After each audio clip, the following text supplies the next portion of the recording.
I am Roberto Santamaria, your host this evening for Nantucket Pulse programming made possible by Nantucket Cottage Hospital's Community Health Initiative. This is a special edition of the Nantucket Pulse programming that will air weekly, covering the impacts of coronaviruses for the island and will provide urgent updates as they unfold. Same problem. I hope you and your family are doing well and staying healthy. Keep going. Keep going. We at Nantucket's Incident Response Team are very busy, but want to take a moment to applaud the community's dedication to social distancing. We especially want to thank our healthcare workers and support staff at the hospital for keeping safe 30 miles out to sea. It plays a huge part in the reason we on Nantucket have only 10 confirmed cases on the island. For reference, Martha's Vineyard has 9 and the Cape 314. Let's start tonight's community updates in Washington, D.C. and make our way to Boston, to Nantucket Town, and then we'll end with Mid-Island. The Department of Homeland Security has temporarily paused on issuing H-2B visas until further notice. According to Cape Cod Times, the Federal Bureau of Education and Cultural Affairs is strongly recommending all J-1 visas be suspended until mid-May. On March 28, President Trump approved a major disaster declaration for Massachusetts. This designation directs the Federal Emergency Management Agency to cover 75% of state and local government costs associated with COVID-19, the COVID-19 response and emergency protective measures. Funding has also been set aside for the Massachusetts Department of Mental Health to offer support over the telephone to individuals and families facing a crisis at this time.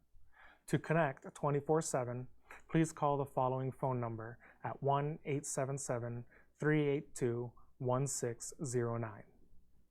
Through the Caregiver Advice Record and Enable, or the CARE Act, the Small Business Administration is offering a $10,000 grant, which means you do not have to repay it, to small businesses called a loan advance as part of the Economic Injury Disaster Loan.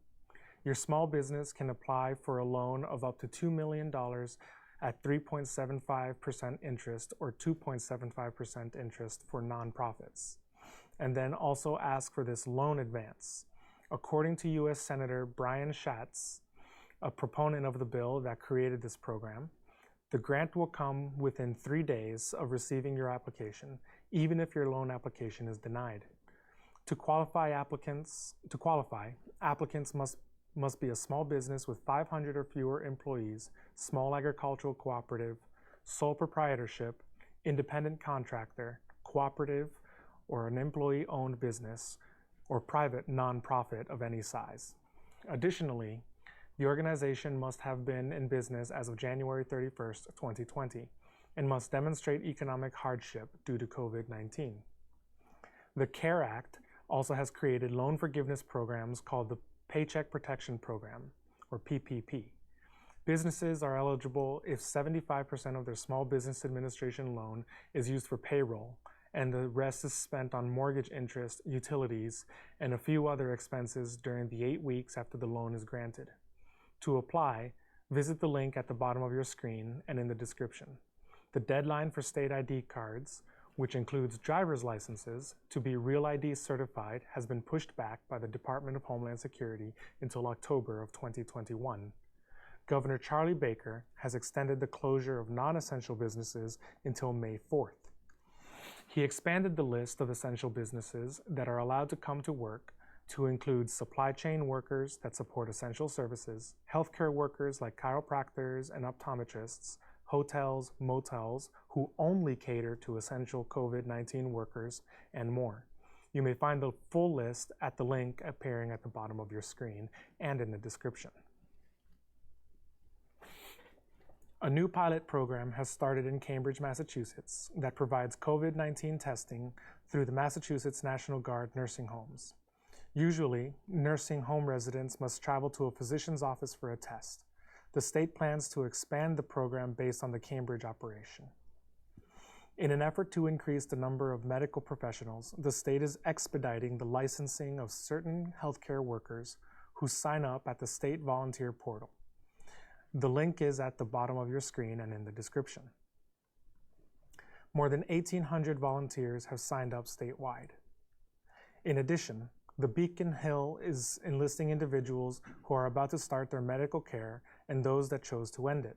Officials are granting qualified fourth-year medical students 90-day limited licenses to practice medicine immediately. The Department of Public Health is rushing the reinstatement of the Massachusetts medical licenses of healthcare workers that let them expire in the last 10 years while in good standing. In order to help protect our hospitals, the state created a web portal to provide a central place for companies and individuals to donate personal protective equipment to the state's healthcare workers that need it the most. Items like gloves, N95 masks, protective suits, gowns, hand sanitizer, and more all make a big difference. The link is at the bottom of your screen and in the description. A new state website named Buoy offers free advice to individuals about what their symptoms might suggest and what type of medical care they should consider. The link is at the bottom of the screen and in the description. Recreational marijuana sales have been suspended. Only medical dispensaries are allowed to remain open. The reason is that Massachusetts is one of the few states in the region to permit recreational sales. The governor does not want customers from other states to come into Massachusetts to buy these products. The April 15th deadline for state taxes has been pushed back to match the new federal deadline of July 15th. All travelers arriving in Massachusetts are instructed to self-quarantine for 14 days. This past Saturday, additional state police officers arrived on island, and on Tuesday afternoon, 4 Massachusetts National Guard members arrived on Strait Wharf. They came to provide additional security for the hospital, which does not have its own security, and to perform other duties like directing traffic in the parking lot. They will not enforce federal laws like immigration restrictions. Compared to this time last year, ferry traffic is down sharply. The steamship authorities' reduced schedule will now continue until May 5th. It can be found at the link in the description. Chief Pittman says that police officers have noticed just a few dozen people disembarking the ferries they've observed. The NCTV crew was working at the Steamship Authority ferry terminal at 8 a.m. on Tuesday when the boats arrived. Only a handful of trucks drove off and 1 passenger walked off the gangway. Between the decrease in passengers and the stay-at-home advisory, a stillness hangs over the streets in town. The activity in these shots taken on Tuesday seems more at place in Sconset than in town at this time of year. Essential workers trickle in, and an occasional jogger will dart down a sidewalk. The police make regular patrols as we are hunkered down. One house shared some encouraging words of wisdom. This past Wednesday, the Select Board debated language in Emergency Order No. 1, which instituted a moratorium on all construction and landscaping. The state's stay-at-home advisory did not ban construction and landscaping, but it later clarified local boards of health can institute further restrictions. Nantucket's temporary ban on construction and landscaping remains valid. However, some of the final wording has left room for confusion. It allowed exceptions as one person were to work on an unoccupied building. This intention was for essential workers that did not require deliveries of materials. Many construction and landscaping businesses inquired if their workers could follow a rotating schedule that would only put 1 worker at a job site at a time. Town manager, Libby Gibson, called this interpretation problematic and said it had opened up the floodgates again in terms of workers coming to the island. In response, the Select Board responded no to the questions about rotations of single workers. Yesterday, the Board of Health voted to change the language in Emergency Order No. 1 to prevent any confusion about this issue, only with approval from the Building Commissioner for construction jobs or from DPW for road work, with essential work being allowed. Essential work must protect the health of Nantucketers or provide critical support to the property. If you are a homeowner that requires an emergency repair, please call the Nantucket Building Commissioner. I don't know when this moratorium will be lifted. As Anthony Fauci, director of the National Institute of Allergies and Infectious Disease, says, we don't make the timeline, the virus does. Town meeting has been pushed to May 30th at 9 a.m. The town election has been pushed back to Tuesday, June 16th. Please note that if you submitted an absentee ballot before voting day, whenever that will be, your vote still counts. Not only that, but you can change your vote by showing up to the polls on election day.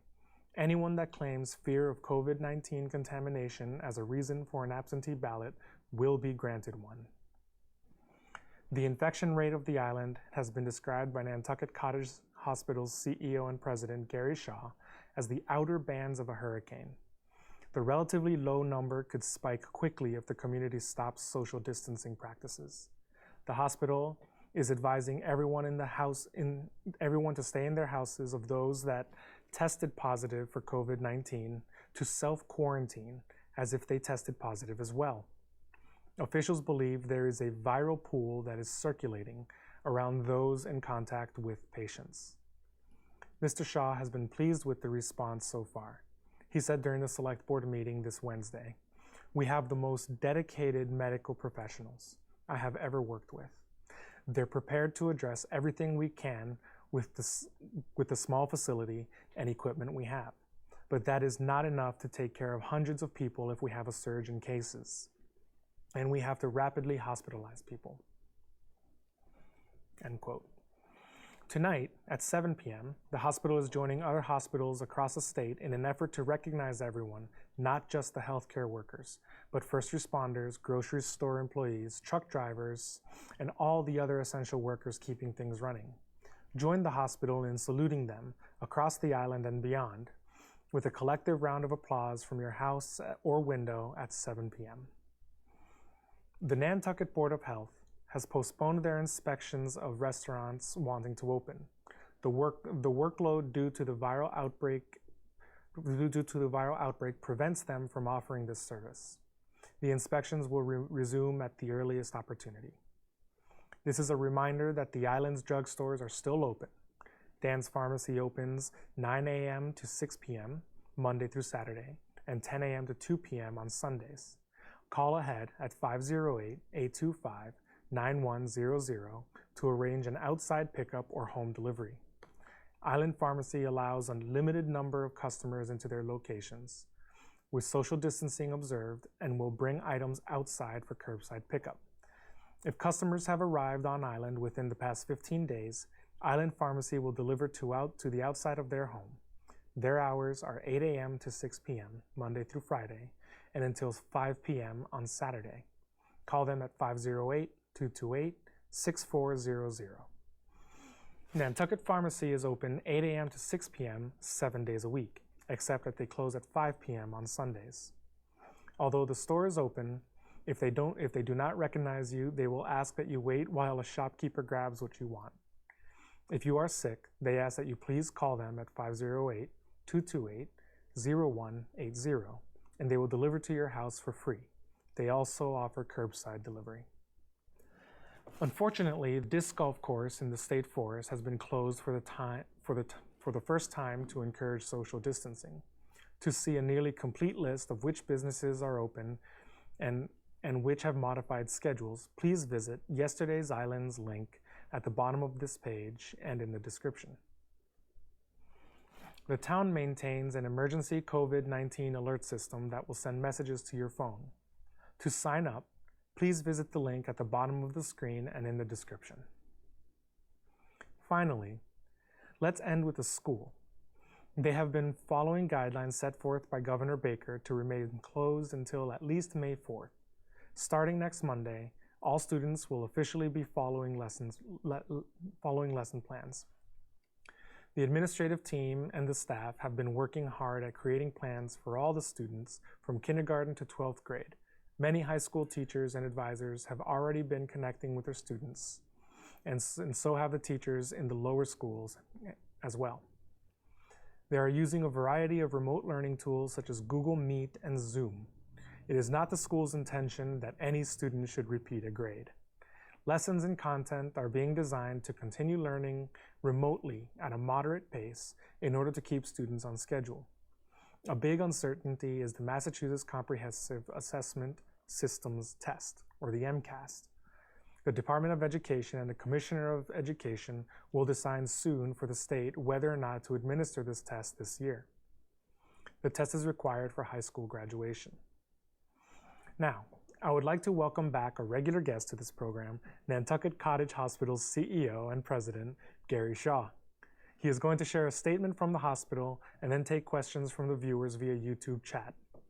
Hello, Gary. Hey, Roberto. Thanks for having me. Absolutely, anytime. All right. Well, while they're adjusting cameras here, just a couple of words.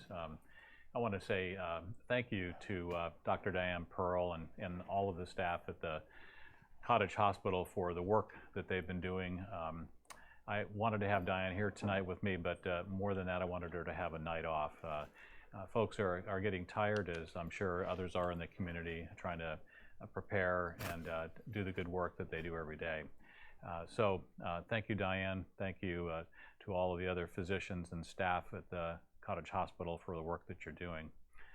Wanted to read a little statement tonight about the current situation and let you know, as Roberto had said, that we now have 10 positive cases of COVID-19 on the island. And while this may seem like a relatively small number, we want to emphasize that the coronavirus threat is still really very real. Vigilance is imperative, and we must continue to stay at home and practice physical distancing at all costs and adhere to all of the measures put in place to protect our community. For most of the COVID-19 cases we have confirmed, we know of presumed positive family members and social contacts who are appropriately quarantined but not counted in the total number of confirmed cases.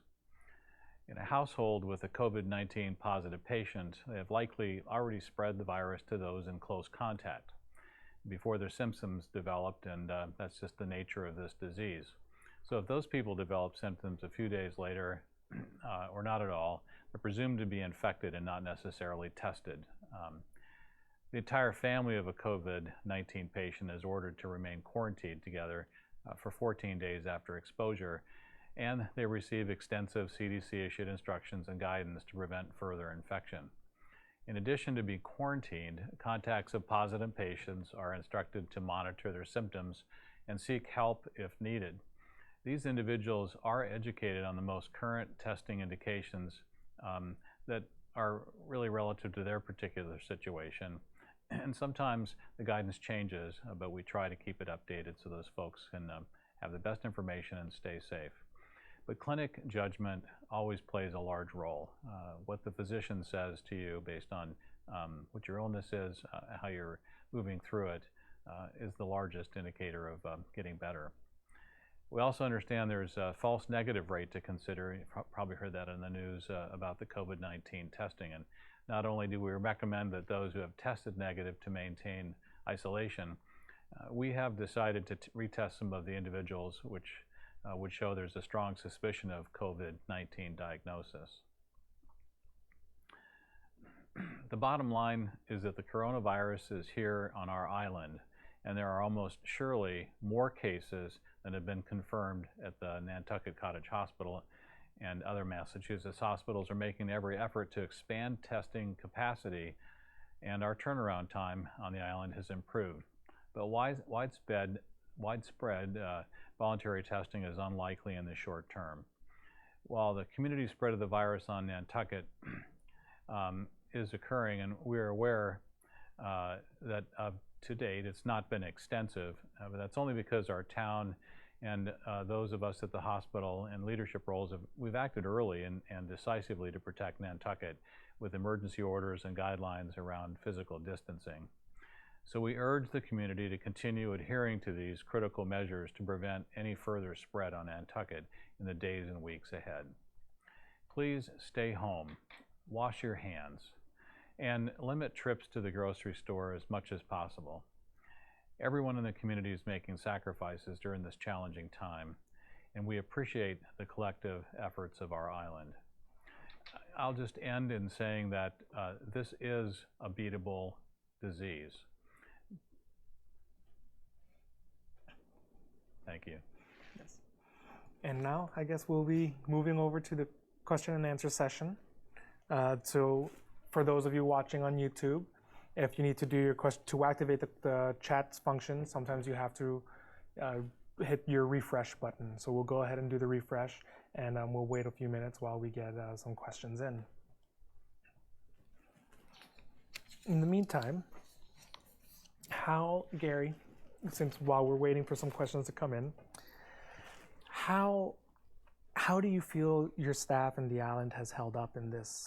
I know we're incredibly proud of our staff as well. Well, I mean, they're tired.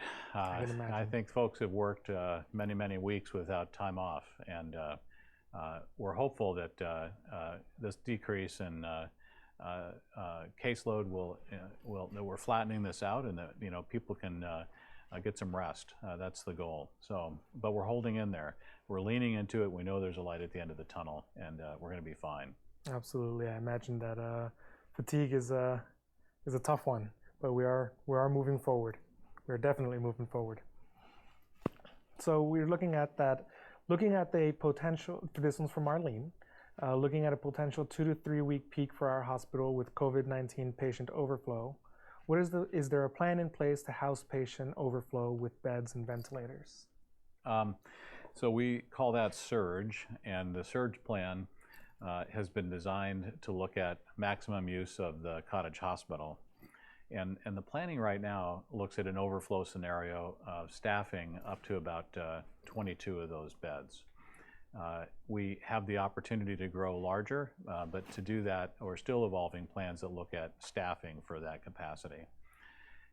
The main focus is to have as many people as we can that really need significant treatment with ventilators to be taken off island to the shore, where there's facilities that are larger that can help with any of the urgency that occurs in an acute ICU situation.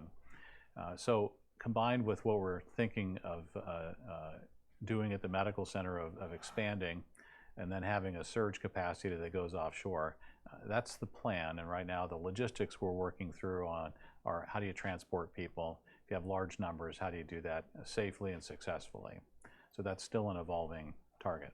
I can imagine it's a difficult time, and planning for surge is never easy. It's not a contingency plan we want to ever activate. So another one from Marlene. The Board of Health emergency broadcast on April 2nd mentioned false negative COVID testings. Can you elaborate on this, and what do they mean? Well, in all tests, there's a percentage of accuracy, and the accuracy of testing gets better as we know more about a disease. In this case, it's felt that false negatives can occur through sampling techniques, but we don't know for sure if the false negative is completely technique or just the sensitivity of the test in its early stages of development. But that then leads us clinically to make decisions on whether we retest individuals to see if we get another false negative or a positive. Absolutely. I remember back in school we had to do NPV and PPV calculations for specificity and sensitivity. So I remember that's a pretty complicated process. And then lastly, are there any new updates on symptoms for COVID-19? If there are, what are they? Yeah, not that I'm aware of. That would be a Dr. Pearl question. But we know they're upper respiratory. That's well documented. There is some information now that is starting to emerge that talks about gastrointestinal impact. But I haven't read anything that says that that's a normal presentation. So I think the next time I come, I'll have Diane with me, and she'll be able to answer that more specifically. Sounds good. Well, Gary Shaw, President of the hospital, we really appreciate it. Thank you, as always, for everything you do and for taking time out of your busy day, especially on the end of the day on a Friday. We really appreciate this. Thank you very much. Thank you, Roberto. I do want to tell the viewers that I think you are doing one fantastic job of holding the line and social distancing. I see it in an example of it wherever I travel. thank you for doing that. Please continue doing it, and we will get through this. I promise you. Social distancing, physical distancing works. Please keep it up, and we'll come through, and you'll see the light at the end of the tunnel. Thank you. Thank you, Gary. And now we'll be moving over to the Meals on Wheels delivery. We have a pre-recorded interview with Nick Nashington, Jamie Nass, and Taylor Hills from my office for the new senior program. So we'll be back live when that is completed. Thank you. So if you could give me a quick overview on how this new program and how all this came to be. We really appreciate everything. So Taylor and Jamie and Nick, go ahead, take it away. I could start. So as a team of myself, Jamie, Manny Rojas, George Kelly, and Emily Kelly, our business partners, we wanted to help out during this time and help our community that's been so helpful to us. And we reached out to the town of Nantucket, Greg Tiven, Jason Bridges, yourself, Roberto, and we asked what we could do to help, and they set us up with Taylor, and we mentioned helping out elderly people, and I know Taylor was all for that, and she got the ball rolling. They basically wanted to know what can we do to help the most, and in thinking about our island's elders, who are always our most venerable, but right now they're also our most vulnerable, and how could we help those seniors that we want to be staying at home but don't qualify for Meals on Wheels and aren't receiving those services. So we put together this programming that focuses on elders. It's the only requirement to qualify. All you need to be is 60 plus and living at home, and you can get a beautiful meal prepared for you by Sandbar or the Whale delivered to your house by either these guys or another volunteer Monday through Friday. And the feedback that we've gotten from the seniors is just incredible. One quote that I heard today was that they feel, one couple feels like they're being nourished emotionally as well as nutritionally. And it's just awesome. That's excellent. That's really great. Jamie, got a question for you. Is there a limit to how much food an individual can receive? Can he or she receive food for a spouse that's not 60 or older yet? Well, we package them individually, so we kind of give an individual portion size. We do try to keep it 60 and above. If we have extras, we are more than happy to, provide that to our community members. We haven't really had an issue with capping the limit of how many people per day. But the most we've done so far is 52 in one day, which was yesterday. So that was exciting. The program's growing. It's definitely caught a lot of traction right off the rip, actually. But we've been really fortunate that we've had some drivers, some volunteers helping us drive. We typically have around 6 or 7 volunteers helping us drive. So it could take about like half an hour, 40 minutes for each person, and that works much better. 52, you said? Yeah. 52, wow, that's impressive. Nick, got a question. What type of meals are made for this? And if I wanted like fish and chips, can I make a request for that? We haven't got there yet. We haven't started doing requests, but we are. We have had certain requests like vegetarians and people that don't eat dairy, and we accommodate for that. We're trying to do a protein, a starch, and a vegetable. An example was yesterday, maybe our most popular meal we've done so far was meatloaf, mashed potatoes, and broccoli. So can you run us by how you're avoiding any sort of COVID contamination, how you can prevent that contactless delivery? So we are limiting the number of people in the kitchen. You are recycling gloves constantly, so using gloves. And we are actually, so for our delivery people, we leave the food outside the restaurant, so no one comes into the restaurant. and they have a different bag every day that the food is put in. The containers are not reused. They're new containers every day. We give out gloves to our delivery people, and they should have a hand sanitizer in their car as well. So every time they drop off, if they knock, they can sanitize and then switch it out. Another thing we're doing is at the call center, they're getting instructions how to leave it outside. So it's kind of like a ding dong ditch. We knock on the door, we leave the food where they want it to be, and then they come and get it whenever they want. So there's no interaction with our elders. Additionally, when someone calls in, we screen for allergies and restrictions. If someone had a gluten allergy, if someone had, a swallowing issue and could only eat soft food, that's all part of our questionnaire. Actually, Taylor, that brings up a good point. Can you run us through the process on how somebody would be able to get a hold of this? Absolutely. So anyone who's 60 plus interested and living at home can call the Saltmarsh Senior Center. That's 508-228-4490 between 9 and noon, Monday through Friday, and speak with our program coordinator, Laura Stewart. And she'll run you through the questionnaire. She gets what the meal is the day before from Nick and Jamie. So she'll get your address, where you would like it left, if it's just you or you and a spouse, and have you take her through all of your restrictions, allergies, anything like that, so we can keep this as safe and contact-free as possible. And we do ask that people call in every day. So let's say someone knew that they were going to want a meal Monday through Friday, they would still be asked to call Monday through Friday just to verify that the meal was something that they could eat, and the same number of meals, so on and so forth. Yeah, I'd like to give a special thanks to the volunteers that reached out to me, most of them.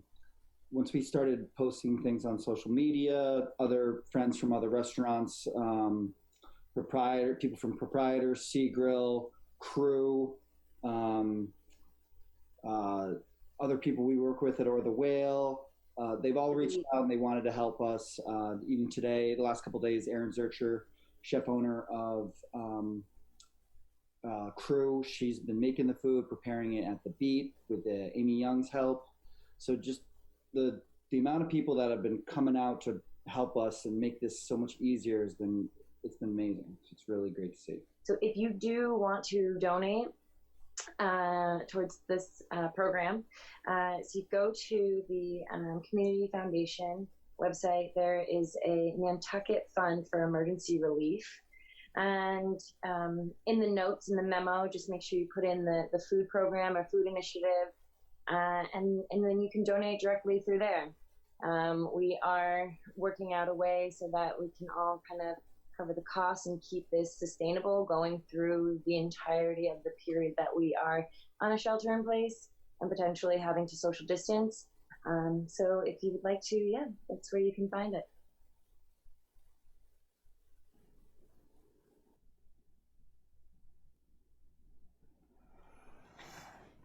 And we're back. So that's really great about the Meals on Wheels program. It's not Meals on Wheels, it's the new Elder Meal Services that was created through the Human Services Department. Taylor, Jamie, Nick, we really appreciate the work you're doing, and we really appreciate the hard work. So now we're going to be moving on to a statement. The statement will be given by Christy Ferrantella, interim president of the Chamber of Commerce for the island of Nantucket. She will be joining us here via conference call via Zoom. Christy has been waiting for us patiently while we have gone through our own little technical issues. So, Christy, are you here? Christy, great. Thank you for having us here. Thank you for joining us today. We really appreciate it, and we're ready whenever you are. So, thank you. Thank you, and thank you to NCTV 18 for having me tonight. For anybody who doesn't know me, I'm Christy Ferrantella. I'm the interim president and CEO of the Nantucket Chamber of Commerce. I know firsthand how difficult this time is for everybody in our community. From restaurants to lodging to cultural programming to construction, everybody has been affected by the COVID-19 outbreak. This is a health crisis that has created an economic crisis. And here at the Chamber, we are working tirelessly to provide you with up-to-date information and resources and help you and your businesses right now. In addition, we're also beginning to envision what a recovery will look like for our community and for our economy. We want to stress that the most important thing right now is to practice social distancing and following the stay-at-home order to prevent the spread of COVID-19 and prevent any stress on our hospital. When the time comes, we want to work with our community and our businesses to determine the safest and best way to open back up our economy. We saw a steep decline in economic output, and we want to see a steep increase when it's safe to do so. We're all in this together, and the Chamber is here to support you. If you have any questions, please do not hesitate to reach out to me. Nantucket has always had a strong business community, and together we will get through this very difficult time. And I just want to thank NCTV 18 and the hospital for having me on tonight, and I look forward to hearing some questions from the community. Okay. Christy, thank you so much. We're going to be moving on to the questions here on the YouTube. Once again, if your YouTube questions aren't appearing, please feel free to refresh. And with the questions will be showing up in the chat box on the right of the screen. But while we wait for some questions, Christy, just a simple question that I know is on a lot of people's minds. Should we just, if somebody's looking for one of these SBA loans or any of the grants or anything like that, or even just information, what would be the best clearinghouse? Would it be one of the websites? Would it be your phone number? Where should somebody go just for some basic information? Yeah, so nantucketchamber.org has a COVID website. So it's nantucketchamber.org/COVID-19. And there we've put a ton of business resources as well as community resources. And we're updating it with information from the hospital, the town, 97.7, the INM. We're really trying to be a one-stop shop for everybody. We also have a fact sheet to walk you through all the different SBA loan options, which I'm happy to kind of summarize the two big programs. Excellent. Well, we will summarize the two programs. Actually, while you're on the phone, why don't you go ahead? Can you summarize them really quickly now, and then we can go on to the next question? Of course. Yes. So one of the biggest ones is the Paycheck Protection Program. It's called the PPP. That is out of the CARES Act that was passed last Friday. And what that is meant to do is to help businesses keep their employees on the payroll. And so this is a program where you would go through your local bank, your local lender, and apply for a loan. The maximum amount is 2.5 times your average monthly payroll for last year. And with this loan, you'd be able to keep your staff hired, and you would be able to get forgiven at the end. Past June 30th, you could have this loan forgiven. So this is really a way for the senators to incentivize businesses to keep people on their payroll and a way to get a forgiven grant. The second program is the SBA Economic Injury Disaster Loan, it's EIDL, or they're calling EIDL. And with this, it's a standard SBA loan with a 30-year fixed interest rate, and you can apply for up to $2 million. One of the biggest benefits of this is when you do the very simple application, one of the steps is to apply for a $10,000 advancement, which would be a grant. And this is up to $10,000. What I heard today is it's $1,000 per employee, up to $10,000. Things are changing quickly. We're trying to get as much information out to businesses as fast as we can. Okay. And maybe you can answer this question. It's a question from Andrew. Can hotels house essential personnel? I put that question back to you in the Board of Health. Yeah, so we were just wondering if we just wanted to see if there was any information from the Chamber on that. But I do know that as far as the health department and as far as essential services are concerned, those who have essential personnel can stay at a hotel.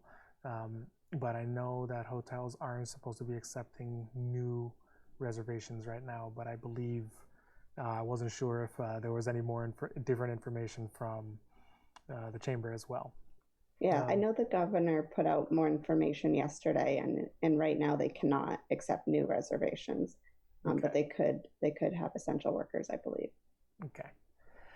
So next question is from Arlene. Can you apply for PPP without payroll, as if you were a freelancer? So the PPP is available to small businesses and sole proprietors. The application started today. And then next Friday, it will open up for independent contractors and self-employed. And so you could use 8 weeks of quote payroll to pay yourself. But I do recommend everybody be in touch with your accountant, your payroll processing company, lawyers, get expert advice before submitting anything. That's excellent news. Actually, that is better news than we've thought of, and when we were first hearing about these programs. So that's great. And then lastly, the last question here is, can you apply for both EIDL and PPP? Yes, so the stipulation is they can't be used for the same program, and you have to apply for EIDL first and then apply for the PPP. The EIDL program, it's a very simple application, and one of the best things that I've heard about it is that you don't have to take the loan, and you have 6 months to decide. So you can apply right now, and then, if all of this passes and businesses are able to recover without the loan, they don't have to accept it. So what we've been encouraging everybody to do is apply for both programs and determine what's best for your business. Okay, well, these two programs seem to be incredibly important for the town, for businesses across the United States, and I think it's something that we really need to avail ourselves of while we're here in this difficult time. Well, definitely. Christy, we really appreciate you calling in and taking time out of your day as well. It's definitely a tough time, and we really appreciate you calling in. And is there anything you would like to say before we hang up? Just if you have any questions, the Chamber is here to help. We're working with a lot of different organizations on the island to determine if there's any other local relief. There's an economic task force. We're putting together a survey that just went out today. So really, we're trying to be the clearinghouse. So if you have any questions about what is somebody else in your industry doing, or what are the resources out there, definitely contact me and my team, and we're here to support you. Excellent. Excellent. Thank you so much. One last question before it came in from Mark. If you usually start payroll on April 1st, would you still qualify? Seemed like a really timely question considering we're on April 3rd. That's why I was curious. Yes, so we have been advised that seasonal employers should still apply, yes, and your payroll will be determined on a different segment of the year. Okay. Okay, well, thank you very much. Thank you for calling in. We look forward to hearing good news, and we really hope that island businesses avail themselves of the opportunities. Thank you very much, Christy Ferrantella. Thank you. Thank you. And now we will be moving to a pre-recorded playout from some Nantucket restaurant owners, Michael Getter from Dune, Gavin Norton from Keepers, from Keepers, and Sabrina Dawson from Keepers. We thank you for pre-recording this message, and we'll be back live when it's completed. Hi everybody, I'm Michael Getter from Dune Restaurant, and I'm going to answer some questions from Lisa. So the first question is, how did you hear that your restaurant had to close? We decided to close the restaurant actually on Sunday, March 15th, prior to the state mandating the closure. We felt socially that it was the responsible thing to do, not to risk any of the staff or any of the guests getting sick. So we decided to close, and then later on that night, the state issued the closing mandate. So could you tell us what first went through your mind? It was really bizarre. not knowing anything about it, how long it was going to last, and the concept of closing what is really hard for all of us restaurant workers because we're so used to working. And it was a really big decision for us to make. It would have been nice if I had just left the state to make that decision, but we discussed it with the staff all morning long and came to a consensus that it was time to close. It was very scary and still is very scary. How is your establishment responding, and what choices have you had to make?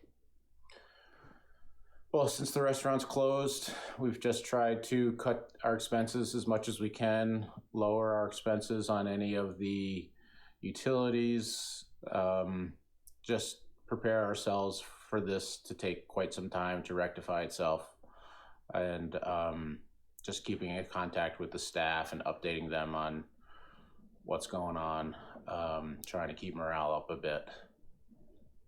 But it's been quite a shift. And if this continues into the summer, what will you do? Once I stop crying, I guess it depends on what level it continues into the summer in. If it's still a stay-at-home mandate from the state, that's going to be devastating for us and every restaurant in the state. Restaurants are not built to last without any cash flow. So fortunately, the state is coming in with the payroll protection policy and the CARE Act that was just passed by the state, and the president signed it. So that will help considerably for the next 8 weeks. But beyond that, we don't know what's going to happen. And I'm anticipating the summer being quite slower than last year. Hopefully we'll be surprised, but it's going to take a while for us to get back to normal. Mm-hmm.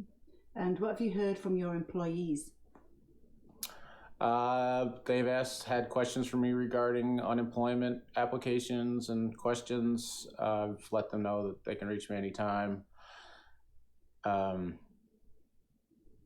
Everybody's just staying at home and staying out of the public. So just doing what everybody else is doing. Any closing comments? Everybody on Nantucket, stay home, stay healthy, wash your hands. I was thinking that this is kind of like a bad Nantucket winter storm where we're used to being in for a little while. It's just that it's never ending. But we'll get through it like we always do. Bye. How did you hear about that our restaurant had to close? So Governor Baker, he ordered on Sunday, March 15th that restaurants were going to have to close by Tuesday, March 17th.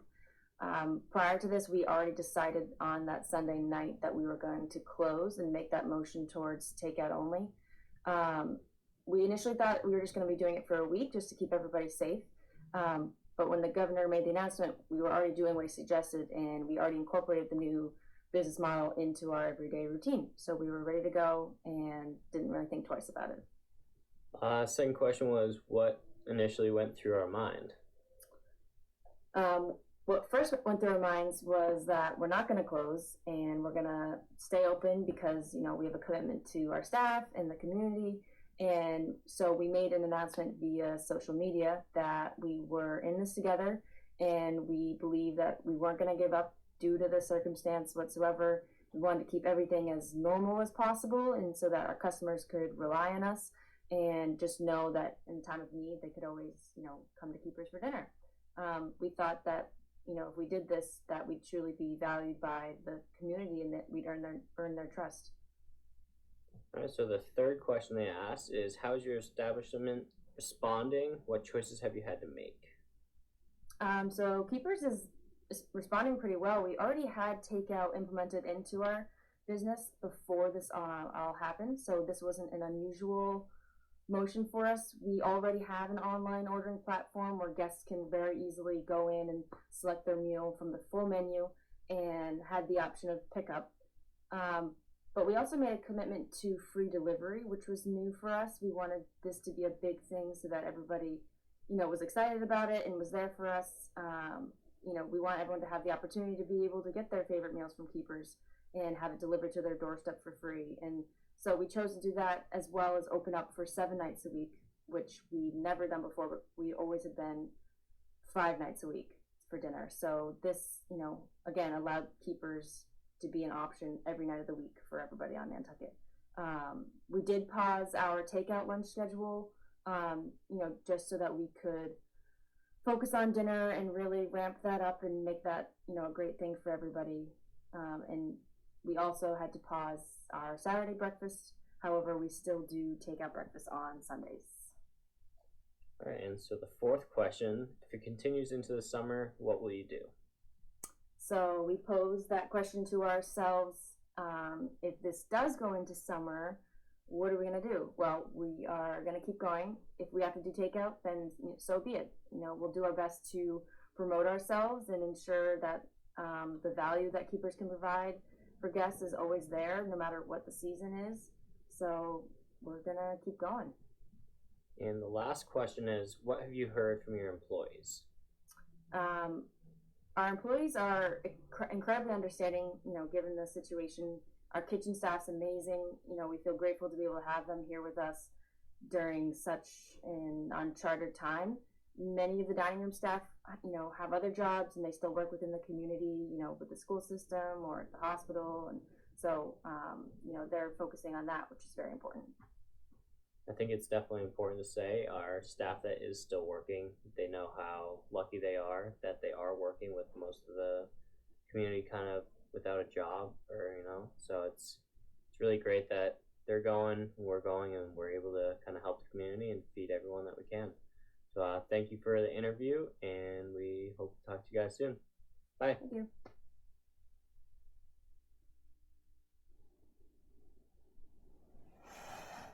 And we're back.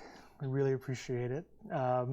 Sabrina, Michael, Gavin, you're doing great work for the community, and we really appreciate everything you do. So now moving on to our Nantucket rumor report. So far, we have a rumor is whether or not the Nantucket COVID-19 yields false positives. So as you may have heard Gary and I discussing earlier, every type of test has a certain level, what's called specificity and sensitivity. You can Google specificity and sensitivity, false positive, false negative. You'll hear things called type 1 error, type 2 errors. So what that means is that every type of test has a certain percentage of false negatives or false positives. In this case, what we're trying to find is the true positive. So the confirmatory test of the COVID-19, when you do find positives, they do the confirmatory test to make sure that it is positive. So with approximately 99% accuracy, if it is laboratory confirmed as positive, it is a true positive. The false positives are not necessarily that common. False negatives are a little bit more common in the COVID-19 tests, and we're looking to the laboratories and the organizations in the world are trying to figure out a way to bring that false negative number down. Second rumor is that abdominal pain, diarrhea, vomiting, and digestive issues are associated with this illness. There is some preliminary evidence to suggest that. However, it doesn't necessarily change a lot of the criteria for testing here, mainly because it is an upper respiratory illness. And now that we do have local transmission on the island, testing criteria has been, for lack of a better word, relaxed. So the fact that there is some gastrointestinal issues that are now part of the illness, it's not necessarily the primary symptom of concern. So it is, in a nutshell, there's evidence that yes, gastrointestinal is there, but no, it is not the main symptom. The other rumors are, there were definitely some rumors that there were some or not a spike on boats on the last few days. Some information received from both the Highline and the steamship show that in the last couple of days, there were more passengers than there were in the last few weeks. The show tells us that, yes, there was a small spike in boat passengers, but that can be for numerous reasons. It could be because people knew that as you're looking outside, the weather is a little rough, and boats today on Friday, April 3rd, have been canceled for basically the whole day. The storm that we're dealing with right now, people knew was coming, so some people were trying to get on the island before the storm came. But those are the only 3 rumors that we've been hearing so far. If you do hear of more rumors that you would like us to debunk or confirm, please feel free to email at info@nctv18.org. And then moving forward from the rumor report, some questions and answers again with myself. Once again, you have the YouTube questions, but there have been questions that were emailed to that info email address. So I'll go down that list, and then from there we'll move on to YouTube. So the first question is from Mary, that on the next segment, could I, Roberto, address the question of whether the test results are producing false negatives, with only 6 to 81 returned tests showing positive results, even though presumably all the people tested showed symptoms severe enough to qualify for testing. A 91% negative result seems highly suspect. And you're absolutely right. I just addressed that in the rumor report about the false negatives, but it is always important to reiterate that with any type of test, a certain level of false negatives and false positives do happen. Is it also, another question from Mary, is it also correct that no one has been med flighted off for COVID-19? Unfortunately, that is not correct, but more information on that, we are prohibited to give more information on that to protect patient privacy by HIPAA, the HIPAA Act, the Healthcare Insurance Portability and Accessibility Act. So we cannot provide more information than that. My apologies. The next question is from Heather. Can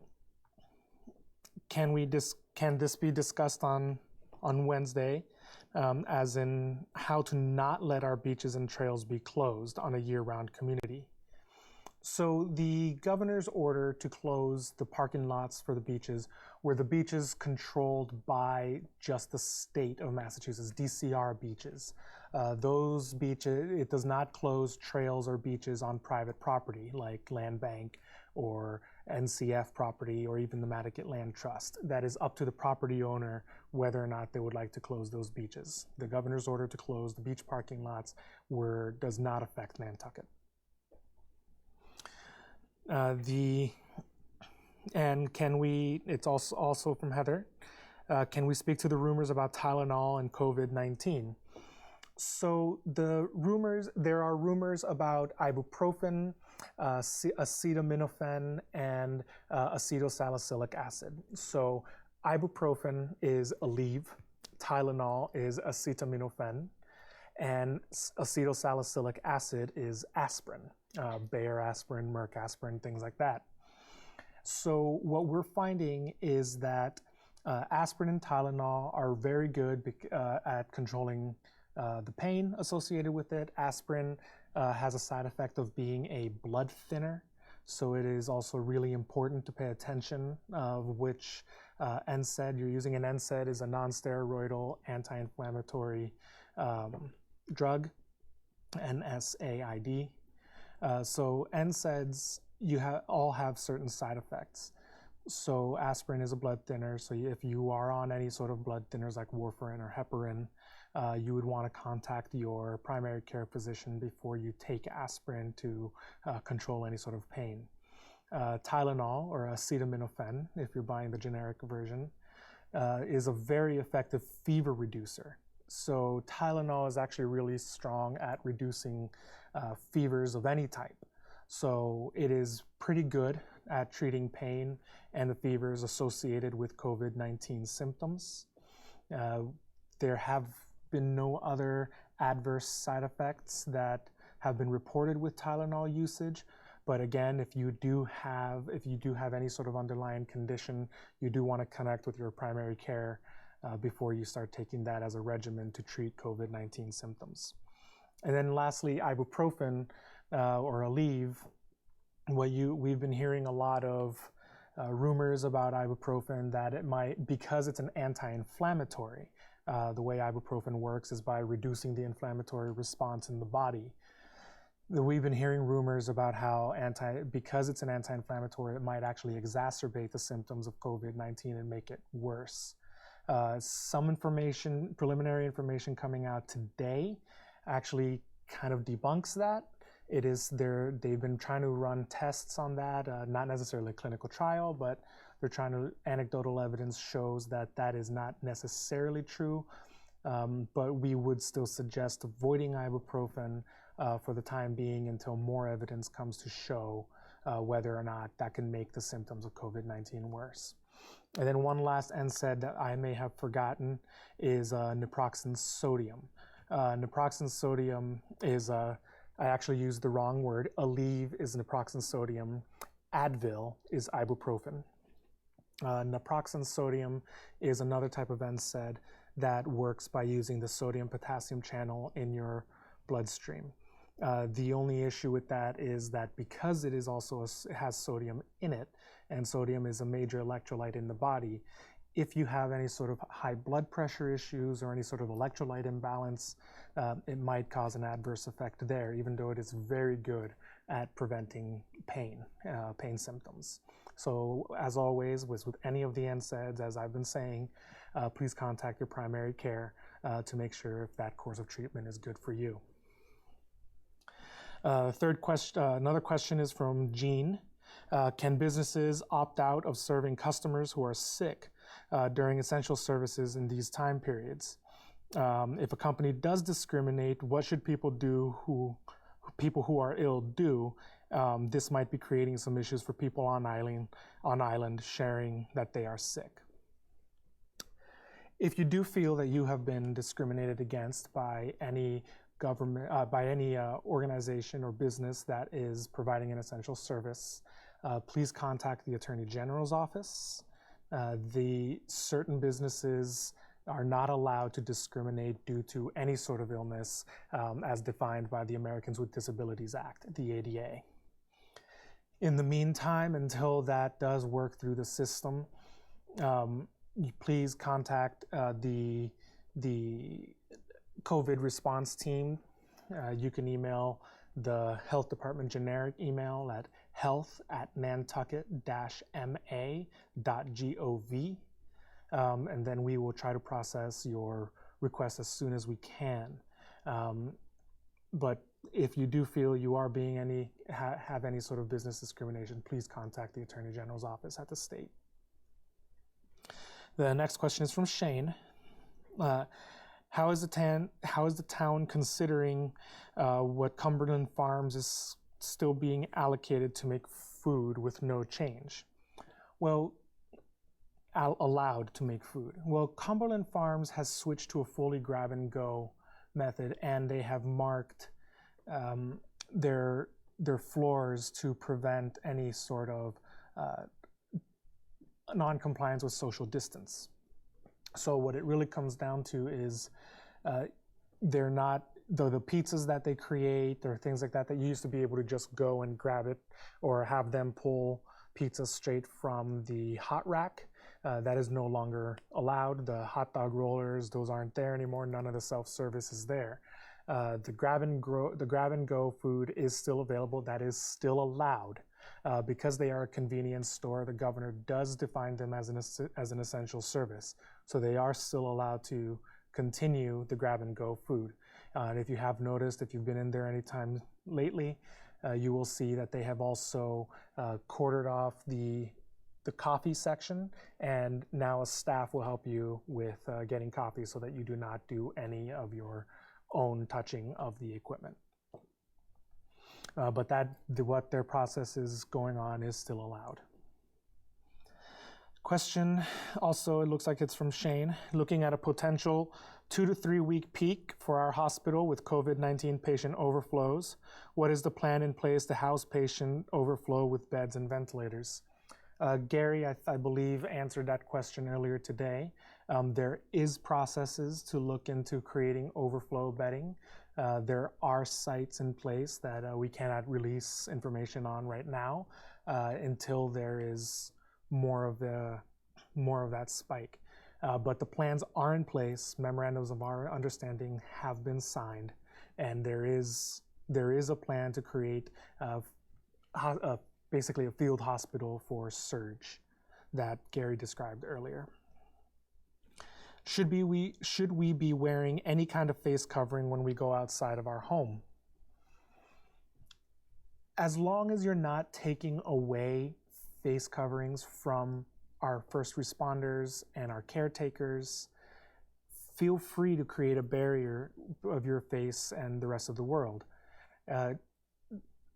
Surgical masks, N95 masks, that sort of the masks that you're hearing about on TV and in the news, those are really important for the hospital to have.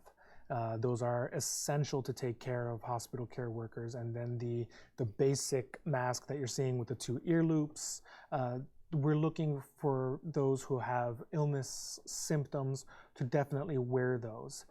If you have the cloth masks, a lot of those do-it-yourself masks that you're seeing on social media, that you're seeing all the tutorials on how to build and how to create them yourself, if you would like to wear those, absolutely. Any sort of barrier between you and the rest of the world, or the rest of the world come to you, is really the point. It would be really good at helping. When you're uncovered, when your face is uncovered, you're open to all the elements.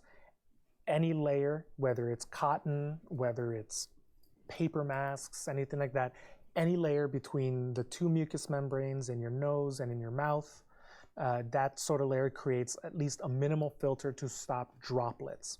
It will not stop aerosols.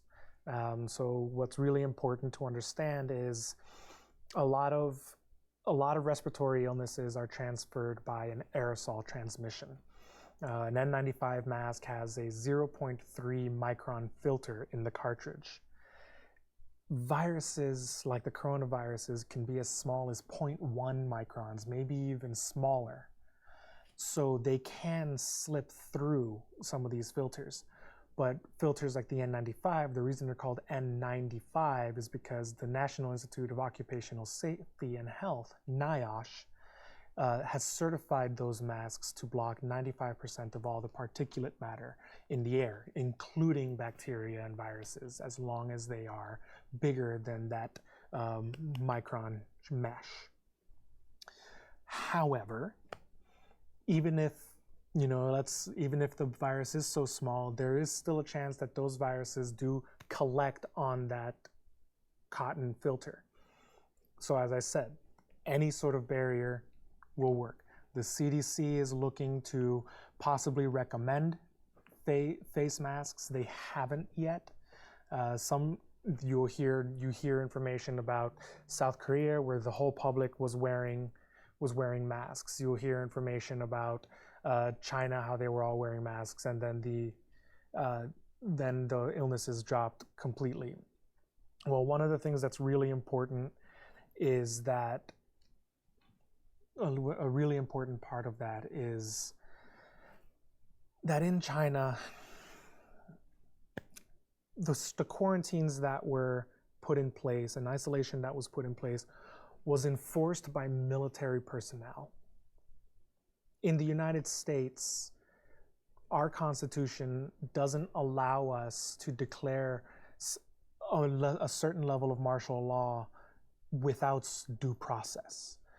So you cannot expect the government to show up with guns and everything and force you to wear masks, which is what you do see in a lot of other countries. So the most we can do right now is to recommend it. So yes, if you have a mask, that you can sterilize, that you can launder, that you can use anything to cover your face, wear it. Absolutely. It keeps your breath and the droplet and particulates that come out of your mouth from going out into the air, and it prevents the particulates and the droplets coming out of other people's mouths and getting into your mucous membranes. So yes, if you have masks that will not remove the stockpile from the hospital, I would recommend wearing it. Next question is, are there any updates on symptoms and what are they? As Gary mentioned earlier, there are no updates on the symptoms so far. But really what it comes down to is we have to keep monitoring. Information on COVID-19 is ever changing. It's ever changing. And then the Board of Health, the last question, the Board of Health emergency broadcast, or second to last question, last question. The Board of Health second emergency broadcast on April 2nd, yesterday, mentioned faulty negative COVID tests. Can you elaborate on this and what does this mean? I believe I answered that in the first question, that yes, as with any test, there are some false positives and false negatives. So I will refresh the YouTube stream right now and see if there are any questions that have come in while I was reading out these questions.